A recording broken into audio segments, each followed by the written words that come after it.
Are you someone that's heard about Ableton Live, or maybe you've downloaded it and started using it but can't quite wrap your head around it, but you know that there's a lot of power there if you could just harness it? Well, I have good news for you. I've launched an Ableton Live course, and I'm going to walk you through a little bit of what is in that course today and just kind of give you an overview.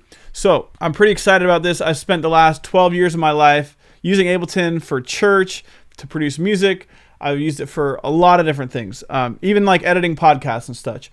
So you can use Ableton Live for a variety of different things. So I just wanted to show you my lesson plan here. I have 10 lessons that I basically designed to kind of just give you an overview of a lot of different aspects of Ableton, which is a very flexible software that can do a lot of things. So the lesson 1 is just kind of an intro.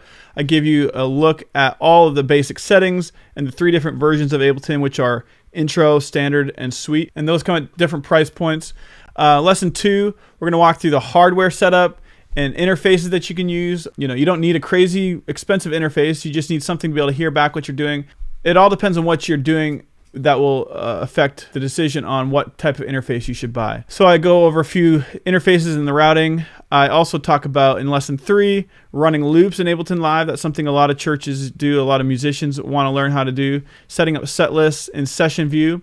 Lesson 4, I talk about running multitracks with Live and importing multitracks, starting with a blank session and also setting up a template. By the way, I'm going to give you a few different templates to work with in this course so that you're not having to start from scratch and reinvent the wheel completely.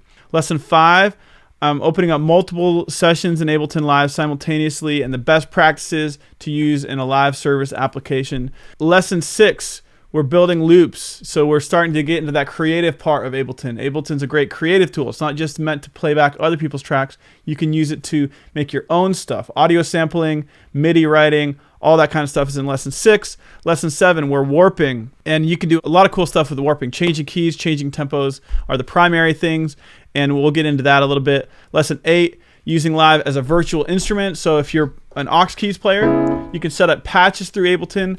We talk about MIDI controllers, MIDI mapping, sound design, a little bit of stuff like that. I'm an aux keys player first, actually. I played piano a little bit, and then first instrument I played in church was the aux keys. So that was kind of where I found my interest, and I still love playing aux keys whenever I get the chance. So a little plug for that, all of you aux keys players out there. So lesson 9, we're recording original songs, part 1, and then lesson 10 is part 2 of the same thing. But the first lesson here is using samples for audio production and recording audio.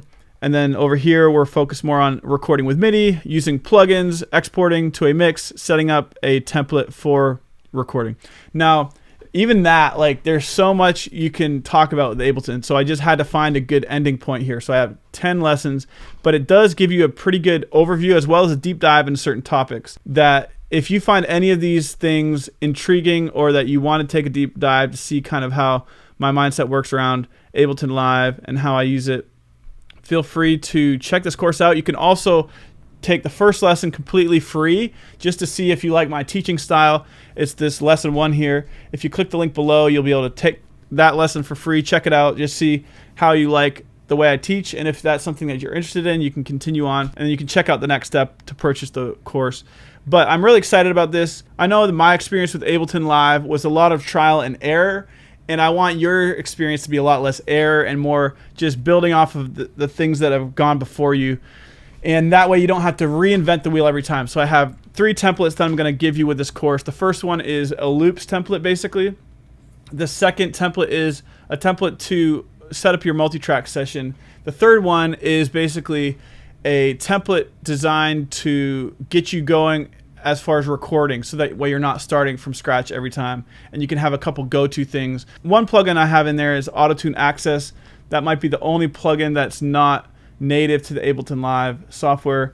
That's only like a $50 plugin though. The other one is Spitfire Audio Labs, which is a free download for some really cool piano sounds and stuff like that.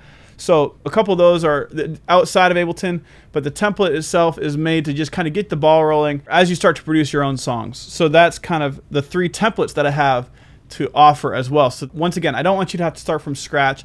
I want you to be further ahead than I was where I started, and that way we can just have a great experience for everyone moving forward, and we're not having to totally learn from scratch like I feel like a lot of us had to do. So if this course is interesting to you, go ahead and comment below if you have any questions. And thanks so much for watching this video. Let me know if there's any other Ableton related videos you want me to make in the future, and I'd be happy to do that. So thanks so much for watching. Make sure you like and subscribe, and check out those links below to check out that free lesson. Thanks so much. I'll see you in the next one.